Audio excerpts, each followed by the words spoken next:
ഒരു 10-25 മിനിറ്റ്. ഇവിടുന്ന് കൊച്ചിയിലേക്ക് 25 മിനിറ്റ്. 25 മിനിറ്റ് കൊണ്ട് കൊച്ചിയിലെത്തി. അരമണിക്കൂർ കൂട്ടിക്കോ. അരമണിക്കൂർ കൊണ്ട് കൊച്ചിയിലെത്തി. കൊച്ചിയിൽ നിങ്ങൾ അപ്പം വിറ്റു. അവിടെ 10-15 അല്ലെങ്കിൽ അരമണിക്കൂർ അപ്പം വിൽക്കാം. നല്ല ചൂടപ്പല്ലേ, നല്ലോണം വിറ്റു പോകും. ഏറ്റവും നല്ല മാർക്കറ്റാണ് കൊച്ചിയിൽ. അങ്ങനെ പൈസയും വാങ്ങി കൊട്ടയായി ഒരു ചായയും കുടിച്ച് അവിടെ നിന്ന് കയറുക. അപ്പൊ ഉച്ചക്ക് ഭക്ഷണം കഴിക്കാനാവുമ്പോഴേക്ക് കൂറ്റനാടെത്താം.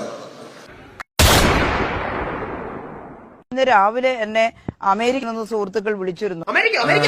അവിടുത്തെ KPMG അമേരിക്കയിലെ ഡോക്ടർമാരുടെ സംഘടന ഇവരെല്ലാം കൂടി ഇന്നൊരു മീറ്റിംഗ് നടത്തുകയാണ് അവര്. അപ്പോ അതില് കേരളത്തെ അഭിനന്ദിക്കാൻ അവർ വിളിച്ചതാണ്. അതിനിടയിൽ അവർ പറഞ്ഞു, ഞങ്ങൾക്ക് അവിടെ നഴ്സുമാരൊക്കെയാണ് ഇവിടുന്ന് പോയ സഹോദരങ്ങളിൽ കൂടുതലും. അവർ നല്ല നിലയിൽ ജീവിതം നയിക്കുന്നവരാണ്, അവിടെ നന്നായിട്ട് സേവനം ചെയ്യുന്നവരുമാണ്. പക്ഷെ അവരെ അലട്ടുന്നത് അവർക്ക് ഈ ഹോസ്പിറ്റലിൽ ഉപയോഗിക്കാൻ മാസ്ക് ഇല്ല എന്നുള്ളതാണ്. ചോദിച്ചു, ടീച്ചർ എന്താണ് അവിടുത്തെ സ്ഥിതി, ഞങ്ങൾക്ക് കുറച്ച് മാസ്ക് എത്തിച്ചേരാൻ പറ്റുമോ എന്നുള്ളത്.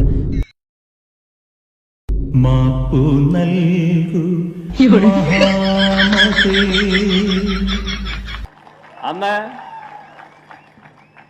നിങ്ങളുടെ കയ്യിലുള്ള ഊരിപ്പിടിച്ച കത്തിയും ഉയർത്തിപ്പിടിച്ച വടിവാളുകളുടെയും നടുക്കുകൂടെ തന്നെ ഞാൻ നടന്നു പോയിട്ടുണ്ട്.